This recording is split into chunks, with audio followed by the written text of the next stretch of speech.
What is up, gamers and gearheads? It's time to wrap up the Gears of War news that happened in July, and holy Kate's slouchy beanie, was there a lot that happened. So let's jump into the whole shebang. New goodies were revealed by the Coalition, including new controllers and a Gears 4 console that you can purchase to play Gears of War 4.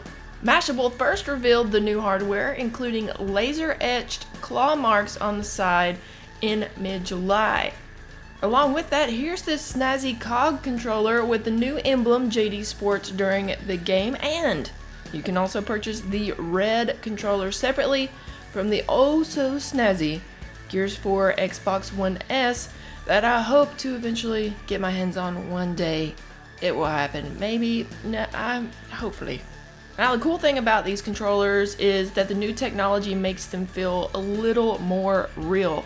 Some of the details you see on the new exclusive are actually lasered in, as I mentioned before, and even the coating on the COG controller feels and looks like real metal, which is pretty friggin' sweet. You can see a little more about this with the boss COG himself, Rod Ferguson, on an Xbox Gears 4 limited edition walkthrough video he did with Major Nelson. A fan remakes this Gears 1 Legacy map Mansion or Halo 5. Of course, some things were slightly changed to accommodate for the mechanics used in Halo, but this is still awesome nonetheless. Videos of Gears of War 4 3D character renders, including JD, Anya, and Marcus, popped up on the Twitter timeline of Gal Feed. Not much, well, not any explanation came with these renders, whether they were from the Coalition or remade by a fan, but in any case, they are super detailed and amazing to look at. What you're looking at right now is just a picture. You can go look at the videos on their Twitter timeline. As you probably know by now, pre-order bonuses have started popping up for Gears 4. Gear packs to use in Gears 4, some will be physical and some will be digital depending on where you purchase, started making their way onto the web. In early July, GameStop revealed a photo of these gear packs that included what seemed to be a new game mode called Arms Race. To me, this automatically rings gun game, but we'll have to wait and see. The Coalition has started doing developer blogs to give us more insight to the news that is announced and things that they may be working on. On the first blog, it details the cards that you will be receiving and unlocking in Gears 4 via gear packs, a new Crate reward system. This includes everything from characters to emblems in these packs. Oh, and those new bounties too to get that XP, oh yeah. Credits will also be earned as you play to use to buy these gear packs. Of course, I'm sure there's a microtransaction system for those that are not patient about things. There's also a new card creation system you can read more about over on this dev blog on the Gears of War site. The second dev blog includes developer interviews and really spotlights something that sent a shockwave of what the piss through the community.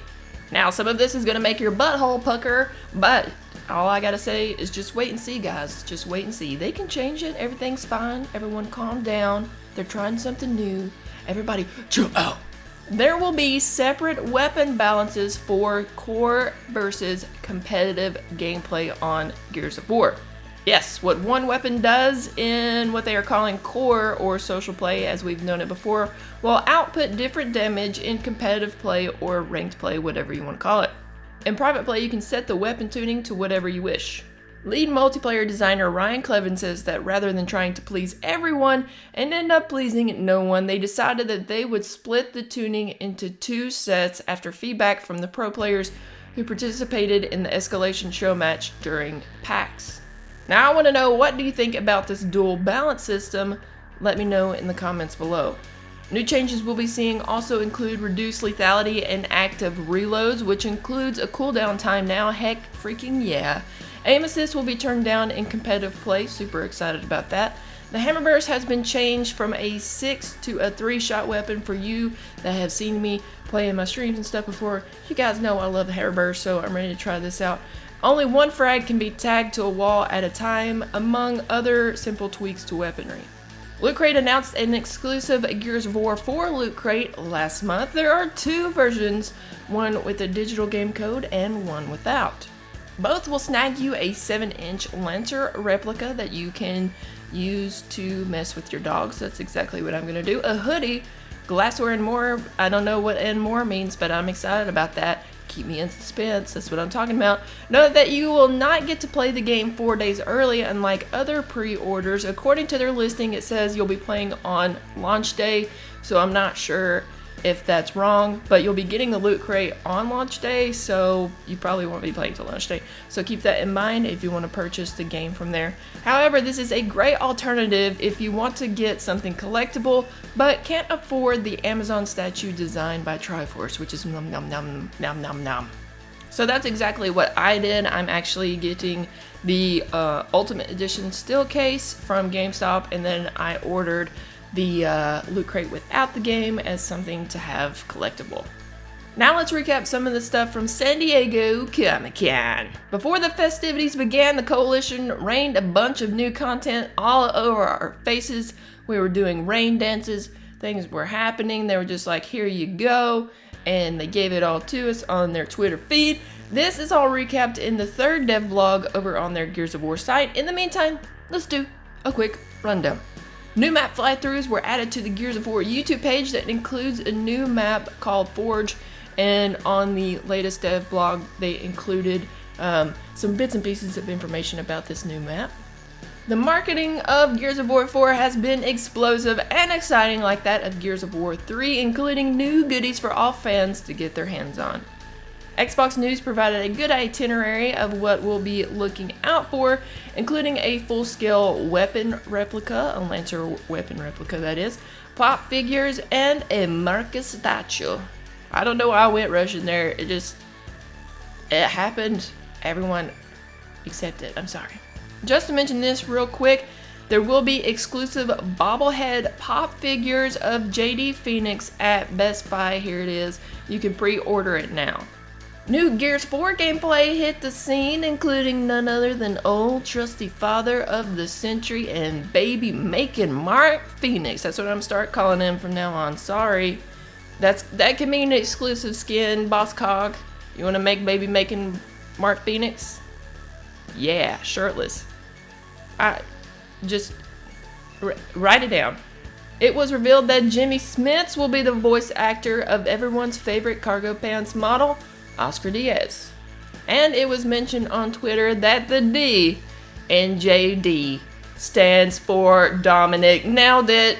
And my heart just pulled a Dom. Oh my god. It hurts. During SDCC, they had new merch on display at their Gears 4 booth. There was a private panel that wasn't streamed where they revealed new cosplay guides for the community. We have an awesome Gears cosplay community for those that are new here. They are freaking amazing. There was also a panel at Nerd HQ which was streamed with Boss Cog and the Gears 4 cast. What was really interesting to me, in my opinion, was the QA session at the end of the panel. Here a question was asked about the Gears movies or series, and will we ever see one? Rod Ferguson answered with a mysterious, "Some things have happened recently and have me really excited for the future," quote.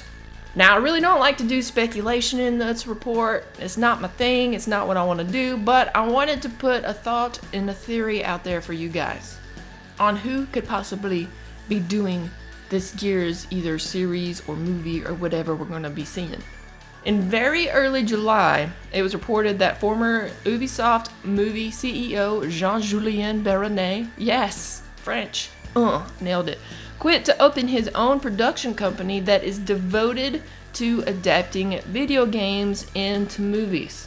That's pretty good timing, right? Could that be what Boss Cog is talking about? I don't know, but it sounds pretty exciting. Moving on, you can see new Kate and JD figures up close with the video done by IGN that are coming to us via McFarlane. Gears 4 PC players will be happy about the new exclusive features heading their way, including 4K resolution, a benchmark mode, and even more settings customizable by the player. Technical director for the Coalition, Mike Rayner, tells Eurogamer that they are currently sitting at 28 different settings and thinking of ways to add more. Now let's jump into some competitive news. Pew pew pew pew pew pew pew pew pew. That's the new competitive news stinger. Hope you guys like it. Team Envious travels across the pond and walks away as the #1 team at Gfinity and only dropped one map during the competition. Now settling back in the States, the battle begins at the first Gears of War MLG event in almost 8 years. Enemy GG, which it was Denial under a new team name just for this event, walked away as champions as they tore through teams without breaking a sweat. Surprisingly, Envious was placed in a loser's bracket by Enemy and just seemed to really not regain their composure and lost to Dream Team, the underdog, who advanced to the grand finals and earned second place. It was teased all week that the coalition would have a huge announcement at the end of the MLG competition, and oh did they. Xbox shows support for another of their owned IPs and will be putting up $1 million, everybody put their pinky to their mouth, for future Gears of War 4 competitions. An international pro circuit will involve 8 live events hosted around the world for competitors to come out and show off. An excitement ran through the community, and all players and new have come out of hiding in order to form teams and get to grinding. Keep in mind, players competitive for Gears 4 will now be 5v5, so you'll see a lot of shakeups and handshakes happening over the next few months. The first tourney will begin in Columbus in late November, according to this post. You're seeing this schedule right here, but it may be occurring a little bit earlier. There was some news last week that happened, and we'll get into that in the August wrap-up. And that, my good Gears, is a good note to end on, don't you think? Yes, $1 million, pinky to the mouth again. Thanks so much for your support. I will have another video incoming soon discussing the pre-orders. I know it can be confusing sometimes and you don't know where to go, so I'm gonna hammer it out, put it on here, and you can be looking out for that. Anyway, thanks again for watching. Until the cog turns again, I will have some more news for you next time. Everyone have a great August.